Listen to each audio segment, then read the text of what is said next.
Welcome to this week's class in Chassidus. We're going to be learning a beautiful Chassidic discourse in the Rebbe. The name of the Chassidic discourse is called Torah Tzoa Lanu Moshe. The Rebbe said this Chassidic discourse on the day of Simchat Torah in the year Tafshin Chav Gimel 63 years ago. So again, the Chassidic discourse is based on the verse in this week's Torah portion that we read. We finished the last week's Torah portion, which is Parshat V'Zois HaBracha. So over there it says, Torah Tzoa לנו Moshe.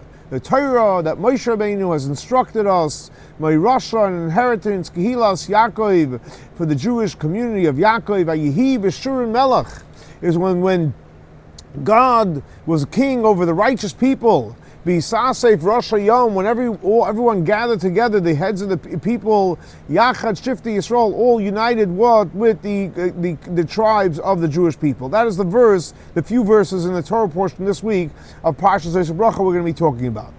As we know the points that are brought out in the different Chassidic discourses, that on one hand he calls the Torah Ma'irasha, it's an inheritance.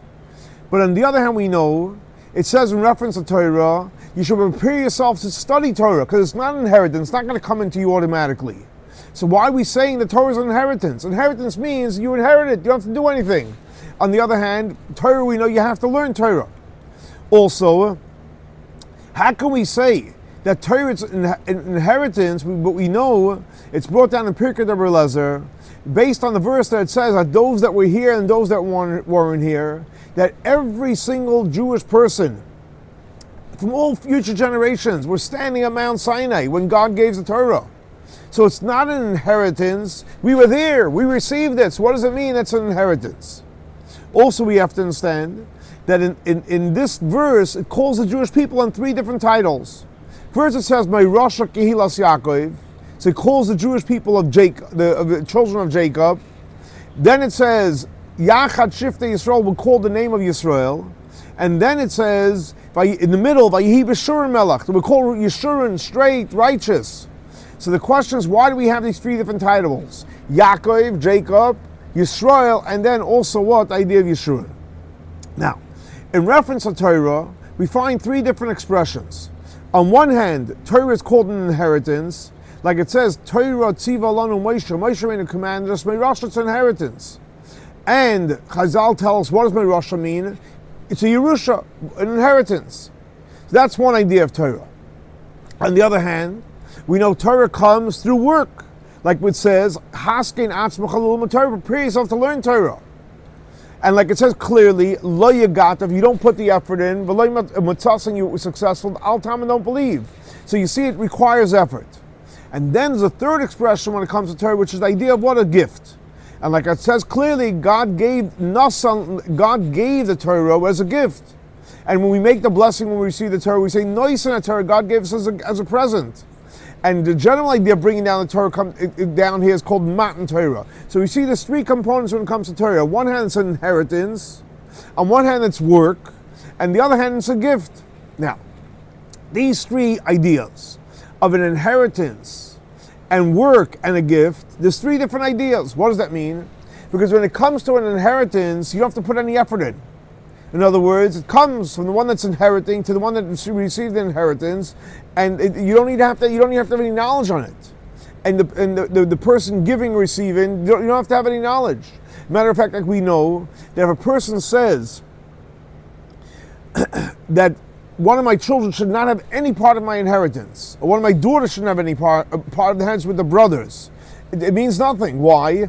Because you're making a condition based on what it says in the Torah. The Torah says clearly, when someone passes away, it goes over as an inheritance. You can't go ahead and blot out and knock out the requirement the Torah says that when someone passes away, everything goes as inheritance. So that's Yerusha. Yerusha means there's no effort. Not the giver, not the receiver. It's something which God made it, that when someone passes away, whatever belongs to you goes to your inheritors. That's one component. It means you don't have to do anything. The other one says, no, you have to prepare yourself to study Torah. What does that mean? That you receive the Torah based on your effort. And based on how much you effort, that's what you're going to be a connection to the Torah. That's the second idea. And the third idea is a gift. That actually has to do based on the person giving it. And also the person receiving it. Because why? Because nobody gives a person a gift for no reason, just out of the blue.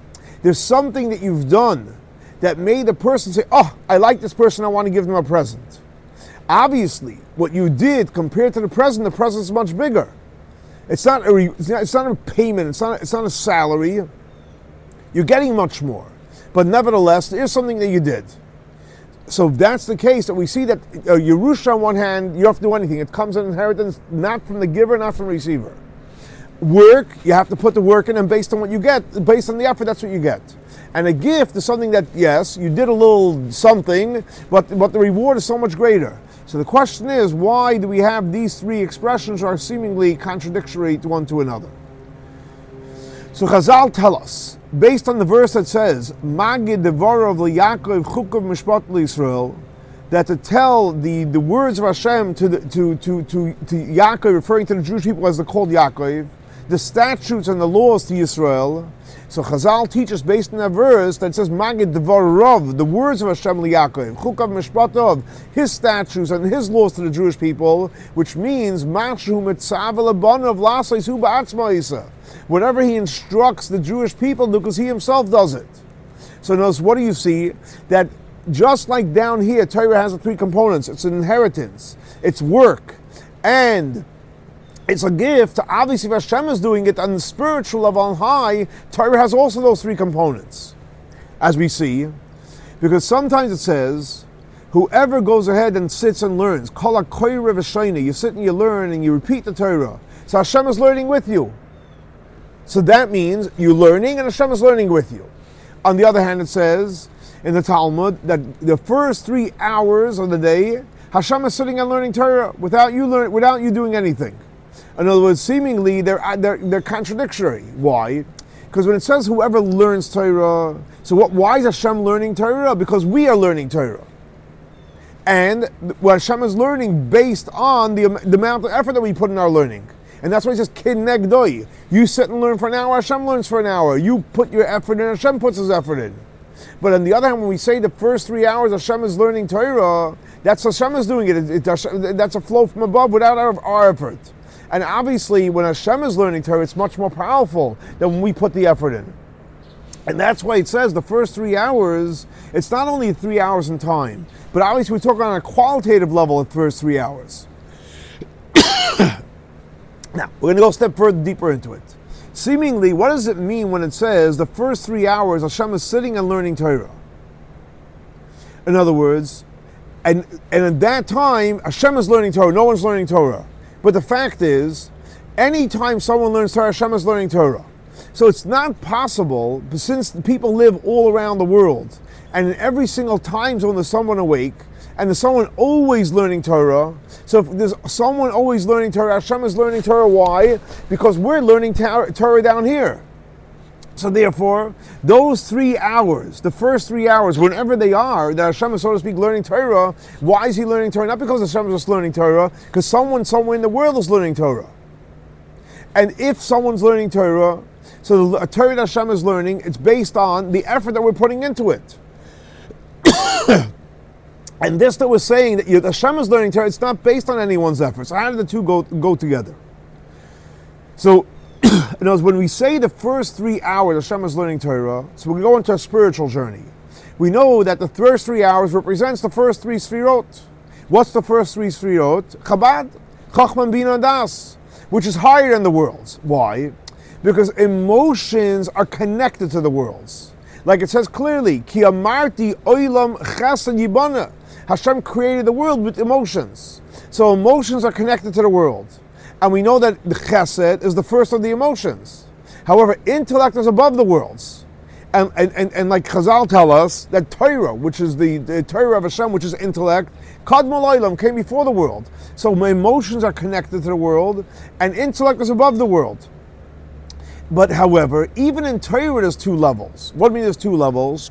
You have the lower level of Torah, the way intellect is connected to the emotions, and that's the part of Torah which is basically gets enclosed in the world, which means in our physical intellect, and even in arguments which are false. And then there's the higher level of Torah, which is called Torah on its own right, which is called intellect, which is above being able to come into the emotions. Now these 2 components of the way Torah gets involved in the world and the way Torah is above the world, that's generally connected to the revealed part of the Torah and the concealed part of the Torah. Because the revealed part of the Torah is what Torah got involved in the darkness of the world to transform the world. And like it says clearly, where do we find Hashem and Torah? Unfortunately, into the darkness. And what is that referring to? That's called the Babylonian Talmud. And therefore, because it gets involved in the world, the way the Babylonian Talmud is studied, there's questions and answers, and because we know that a question comes from a place of darkness and concealment. Why do you have a question? Because you don't have clarity. So questions and answers comes from a place of darkness. And even the answer that comes after the question is also darkness and concealment. Because why you have an answer? You have an answer because you had a question, which is darkness. And that's why in the Babylonian Talmud there's a bunch of questions.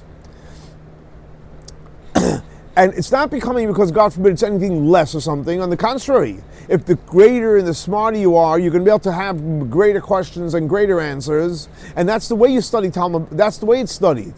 And like Chazal tell us, that after he was in the cave for 13 years, and he added more wisdom. So what happened then was he had much more questions, because that's the way you learn in revealed part of the Torah. However, when it comes to the concealed part of the Torah, so we know it says in Raya Mehemna from the Zohar, and it's also explained in the Geras HaKodesh, that over there's no questions, there's no arguments in the concealed part of the Torah.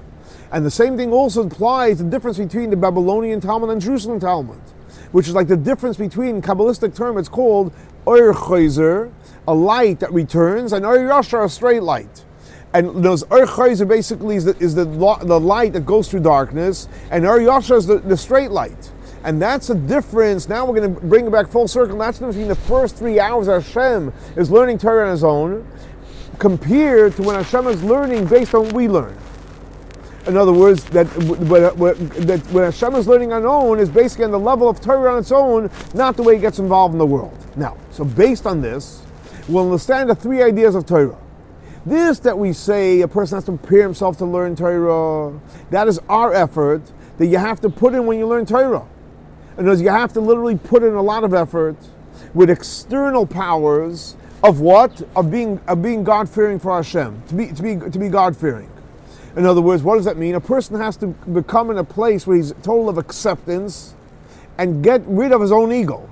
And like it says clearly that when they would teach, they would put in some kind of a fear in the students. And they say the mouth would drip with fear. Why? Because in order to really, really learn Torah and to be connected to Torah, you have to prepare yourself. And like it says clearly, before you learn Torah, nafshi ka'afar lakoltiya, that my soul should be like the dust of the earth. And after a person's soul is like the dust of the earth, then psach libi b'sar sach, you're able to open up your heart to learning Torah. Because after you put in the work, and what type of work? Work with bittul, with acceptance, and hanachas asmutzai, which basically means not being egotistical. Then you can go ahead and say you put the effort in. And then when you put the effort in, then matzasa, then you find it. And what happens is your heart gets opened up to learning Torah. Now, when a person puts their effort into learning Torah, then you reach what level? You reach the level of the inheritance of Torah. After you put your effort in, then you reach the level of inheritance. What does the inheritance mean? Like it says in the chapter in the discussion about Matan Torah, when Torah was given in the Talmud in Shabbat. So it says the reason why that Torah was given down here, because the angel said, "Hey, give us the Torah." I said, "No, I'm giving it to the Jewish people." Why? Because we went down to Egypt, and we have an evil inclination within us. In other words, the idea of Torah is to go ahead and transform the sparks that fell down into what we call klipat noga, shell which is neutral, and also, sadly, into the forbidden 3 impure klipot. And when we go ahead and we transform it through learning Torah, because we know there's 2 different types of transformation. One is transforming of klipat noga, which is basically a shell which is neutral, and the second one, which is the gimel klipat that's made of 3 impure klipot. And let's explain elsewhere the difference. So what happens is we go ahead and we inherit the lights of Toyu. When we do the transformation, we inherit the lights of Toyu. and that came down when you had the breaking of the vessels, and all these sparks came into this world, and whether they fell into the three impure klipot or in the klipat noga, we go ahead and elevate it and we transform it, and that becomes our inheritance. And like it says, that the fact is, Esav and Yaakov, they're brothers. We're brothers. Esav and Yaakov are brothers. And we know that Esav and Yaakov represents like the world of Toyu. Esav was Toyu, the powerful light, and Yaakov was Tikkun, the part of light that was fixed and was stable. And since we know that in the world of Toyu there's no children, so therefore, who inherits the lights of Esav, the lights of Toyu? So then the inheritance, if Toyu doesn't have children, so Tikkun inheritance. And by Yaakov going ahead and doing and transforming the sparks, so Yaakov inherits the lights of Toyu. And we know when it comes to an inheritance, that when someone inherits, you inherit fully. You literally stand in the place of the person that you're receiving the inheritance from. What does that mean? When Yaakov goes ahead and transforms the sparks, and he inherits the light of Toyu, so he doesn't only inherit the spark, but he actually inherits Toyu from its source. And as we know, the lights of Toyu are huge lights. And when you go ahead and you transform it, you actually bring into the vessels of Tikkun the lights of Toyu the way they are in its source. And that's the power of inheritance versus just doing your work. Because when you go ahead and you transform the sparks of the klip of noiga and also the impure klipot up to the point that someone, God forbid, sinned. So if someone sins, so you did a sin. But when you do tshuva, what happens is, we know the highest level of tshuva is doing noise, not like kazachiyas. That sin that once was, wow, it's a terrible sin, that sin turns magically into a mitzvah. So when you go ahead and transform that sin, and you turn the sin into a mitzvah, you're literally bringing in and elevating the lights of Toyu. And that's the real power of Yerusha inheritance. You're inheriting something which you can't receive when you do your work. When you do your work, fine, whatever you did, you elevate it. But when you're able to elevate the sparks of Toyu, and you're able to inherit that, you're inheriting something that no one can ever reach. And that's what is explained in many, many places. The super quality of the work, the spiritual of the chol levavcha, with your whole heart, which is explained, it doesn't say libcha, one heart, two hearts, which is your two hearts. And when you go ahead and transform the evil inclination, you actually reach a higher level. Because as we know, it says there's many, many powers in the power of the ox. Well, what does that mean? Because you're able to inherit the lights of Toyu. And when a person does their work, which means you work hard in learning Torah, and in haskin atzma, when you learn part, I mean, that's the first level. And then you learn in a way that you come to doing action, which means you're going ahead and you're transforming the sparks in the physical world, and you inherit the lights of Toyu. Then you fulfill the will of Hashem, and you cause Hashem to be very happy. In Kabbalah, it's called a nachas ruach. You're causing a pleasing fragrance for Hashem. And like it says clearly in the Torah, nachas ruach lefanai shamarti v'Atzeret Simchat. It's a pleasing fragrance, because I said, and what I said came to be. So because of the nachas ruach that you're creating, Hashem gives you a gift, and then you receive the gift from higher, which is basically from the level of Toyu. So we see over here there's three levels. There's the first level is you do your work, and based on your work, that's what you get. Then you have the inheritance that you receive once you do transform the sparks. And then afterwards, Hashem decides, oh my gosh, you work so hard, I'm giving you a bonus, I'm giving you a gift. And that's why it says, Torah tziva lanu Moshe, Moirasha kehilas Yaakov. What does that mean? That the inheritance of Torah, which comes through transforming the sparks of the physical world, that is something that every single Jewish person has the power to create that. And that's the reason why the soul came down to this world from the highest level to the lowest level, because the reason for the going down is to create the elevation. And this elevation comes through transforming the sparks, that you elevate your body and your animal soul, and you elevate the world. Three things: your physical body, your animal soul, and you elevate the world. And that's why it says Kehilas Yaakov, the community of Yaakov, and he uses the term Kehila. What is Kehila? Kehila means from gathering. And what you basically, you're gathering all the sparks of the world. And when you gather the sparks, and you gather your soul, and then you gather your thoughts, and you gather your speech, and you gather your action, what does that mean? You gather it together. All our thoughts, all our speech, all our action should be to serve Hashem. And then you create a Kilas Yaakov, and you create a gathering. Yaakov gathers all the sparks, and then my Russia, that's when you inherit the lights of Toyu. And then after you do your part of inheriting the lights of Toyu, you come to a higher level.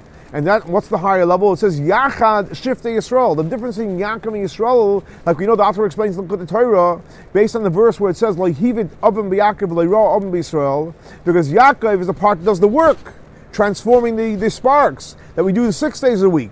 And we know that whoever works and right before Shabbat receives the word in Shabbat, and we receive what? We receive the level of peace and calm, which is higher than the work. We reach the level of Yisrael, and that's the idea of what? Yachad Shiftei Yisrael, after we do Be'Rosh Kehilas Yaakov.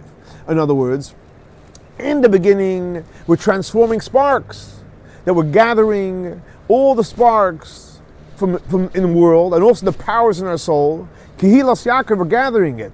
And then we come to a higher level, becomes the Yachad, Raza the Echad, Yachad Shiftei Yisrael, and we do our work on both of these levels of Yaakov, which basically you're gathering spark, and then you reach the level of Yisrael, then Hashem gives us the gift on high. And that's where it says, Vayihi B'Shurin Melech. What is B'Shurin? The idea of straight. That's referring to the level of Ein Sof, the infinite part of Hashem, Bleagvul of the soul. And we know that Yeshurun comes from the idea also of shir, of a song, and a tabas, a ring, and the idea of singing a song. And the ring represents the idea of the infinite part, which basically a ring doesn't end, it's infinite, and has no end. Because the fact is, any ring, where does the ring start? It doesn't. It's infinite. And the same thing also when you sing a song, because what's the whole idea of singing a song? We know in the world of Kabbalah, singing is very, very powerful. It's to elevate the sparks of the soul. And like we see, the fact is when a person sings, it elevates him. And we know that the prophets, before they prophesied, they would sing. Because in order to receive prophecy, you have to disconnect from the physical reality. And the fact is that singing is like a ring where it basically goes infinite, and it creates that infinite experience. And when you finish a song, what happens? You don't just finish, you sing it again and again and again. And that's the idea of Yeshurun. It keeps on going like a ring, and like a song, it keeps on going round and round, which is referring to the infinite part of the soul. And that's why he says, Vayihi B'Shur Melech, which basically Melech is referring to the idea we make God as our king, which happens in Rosh Hashanah. And what the idea of making God the king is referring to the infinite part of Hashem and the essence of our soul. Now, everything that we learned before, these three ideas of doing our work, and a Yerusha, an inheritance, and the gift, it's explained many places in Chassidus. But based on this, it says, 1 second, what are we saying? That Torah is called an inheritance. What does that mean? That after you do your work in Torah, then you get the inheritance. So what are we saying? That Torah is not an inheritance. Torah is like the inheritance part is a byproduct. And it was after you learn the Torah, you get an inheritance. Why? Because we know that learning Torah will cause you to do mitzvot. Gadol Talmud Shmei V'Lemaisa.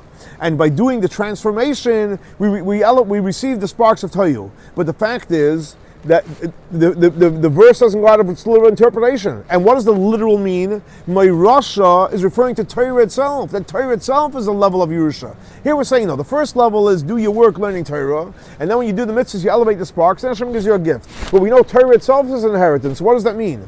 And we know also that Chazal tell us that a non-Jew that learns Torah, he has to receive the death penalty. Why? Either because we know there's something which is called Gilei Aroyes, there's a forbidden relationship. And the fact is, the Torah is the bond that bonds us with Hashem. That's our marriage contract. So how can he go ahead and learn Torah? Or because of stealing. Because the fact is the Torah is an inheritance, our inheritance. And if it's our inheritance, so how can he go ahead and learn Torah? And not only that, whoever holds back someone from learning Torah is stealing from him and from his inheritance that he has. So what do we see? That Torah itself is an inheritance. But based on what we learned before, we said, no, Torah is not an inheritance. It only brings to an inheritance. So, Rebbe says you can also explain The idea of an inheritance, based on this, we'll understand, which is the connection also, which the holiday, we're coming up to the holiday of Shmini Atzeret and Simchat Torah. As we know, on Shmini Atzeret, what happens on Shmini Atzeret? Atzeret comes from Atzeret. Everything gets gathered in together. What gets gathered in together? The whole month of Tishrei, Rosh Hashanah, Atzeret Tshuva, Yom Kippur, Sukkot, everything gets gathered in on Shmini Atzeret. And like the Targum says, Atzeret Tielachem, Kenishin Yehilachem, means it comes all together. And we know that also on Shmini Atzeret and on Simchat Torah, it's the same idea of Rosh Hashanah. Everything we did in Rosh Hashanah happens on Shmini Atzeret Simchat Torah. What's the difference? One big difference. On Rosh Hashanah, the way to achieve the connection with Hashem is through bitterness. And Shmini Atzeret Simchat Torah, it's with joy and celebration. And just like when it comes to Rosh Hashanah, it says, Yivchar lanu es nachal seinu, Hashem chose us as his inheritance. Who? As Goin Yaakov, the Jewish people. In other words, the fact that Hashem, with freedom of choice, chose specifically the Yaakov. And who did he choose? He didn't choose the name Yaakov, Yisrael. He chose the tribe Yaakov. Why is that? Because it's coming from Yaakov represents the simple faith that we have in Hashem. And the choosing comes in physical things. And like the Targum says, as Goin Yaakov, what is the Goin Yaakov? So the Targum said, what's Goin? It's the Bet HaMikdash. So Hashem is choosing Yaakov and the physical part, the Beis HaMikdash. What's the idea of the Bet HaMikdash? The temple. That's the idea of Dir B'Tachtonim, making a dwelling place down for Hashem here, in this physical world. And we explain that what gets drawn down on Rosh Hashanah is what? We're making God our king over us, which is actually the king is higher than the source of Torah mitzvahs. And like Chazal tell us, accept Kabbalah Malchusay, accept my kingdom, and then I'll give you Torah and mitzvahs. And that's what happens in Rosh Hashanah. We're building Malchus, we're building God as our king. That we're drawing in from the essence of God, the God's free choice, that he's choosing the Jewish people, because the fact is, throughout the year, there's no such thing as a righteous person that will do good and is not going to sin. In other words, what does that mean? There's no righteous person that's not lacking anything in the commandments of Hashem. And what happens at Rosh Hashanah is we draw in from the level of Tamlichuni Aleichem, that God becomes king over us, the essence of God, which is higher than any revelation. And this powerful idea that happens at Rosh Hashanah, we make God a king over us, that comes down on Shmini Atzeret and Simchat Torah in the level of what? In the inheritance of Torah. And like to explain in Kutei Torah, Moirasha Kehilos Yaakov, based on what it says in the classical works of Moirer, that when someone inherits, you're standing in the place of the person that's giving you inheritance. So what does it mean, Moirasha Kehilos Yaakov? That you're actually drawing down the Torah the way it's connected in the infinite part of Hashem. So the Rebbe is explaining over here. So till now we learned Yerusha. That's after you learn Torah, and then you get you do the mitzvahs, and then that's an inheritance. So the Rebbe says, no. Torah itself is an inheritance because Torah is high, goes much higher. It's the essence of Hashem, and we inherit the Torah itself. Just like we make God a king over us, we draw down the Torah into us. What does that mean? Throughout the year, what comes down to Yaakov is only a ray. And like it says clearly, Vayokam Eidus b'Yaakov v'Torah Sam b'Yisrael, and we know Eidus is only a ray. However, on Shmini Atzeret, then what happens on Shmini Atzeret is Yisrael v'Kuchabrichu l'Chodei. It's the Jewish people and Hashem we're just one. And like it says, Hashem says, Boi v'negal gal ni v'ata, let's have a private party, me and you. In other words, because on Shmini Atzeret, we don't have the people that love us, we don't have the friends. The only one that's existing in Shmini Atzeret is God and the people who love himself, which is basically you, Lavadcha, Ve'ein Lazarim Mitcha. There's no one else there. It's just us and Hashem. And that's the real inheritance. That the essence of our soul, which is sourced in the essence of Hashem, we take the essence of the Torah. So in Shmini Atzeret, we're connecting to the essence, our soul, with the essence of Hashem, with the essence of Torah, and then you have the powerful three link of Yisrael, the Jewish people, Ayraisa, the Torah, and Kuchabricha, we become all one. And this comes down to who? To Yaakov. Just like on Rosh Hashanah. It says, Yifcher Lanu es Nachal is going Yaakov. On Rosh Hashanah, same thing also on Shmini Atzeret. And that's why the mitzvah of the day of Simchat Torah is basically like being happy. Being happy how? Literally physically dancing with our external organs. Not by sitting and meditating and discussing and learning. And that's the level of Yisrael, Li Roish, we have a head. And because when it comes to the head, there's different levels. There's the wiser people, there's the simple people, there's the wood choppers, the water carriers. But no, Yaakov, the heel. And for the level of Yaakov, everybody's equal.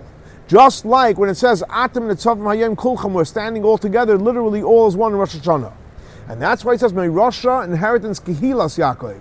Because when we do the work of Yaakov specifically, the heel of our feet, and that we're all equal, and we gather it all together, means everyone gets gathered together.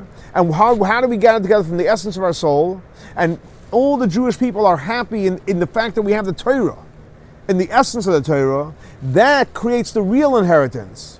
Because we take the Torah not based on the way you comprehend it. We take the Torah as an inheritance. It means we bring down the essence of the Torah. And from here we have the second insight into Yerusha, that we become one with the person that's inheriting.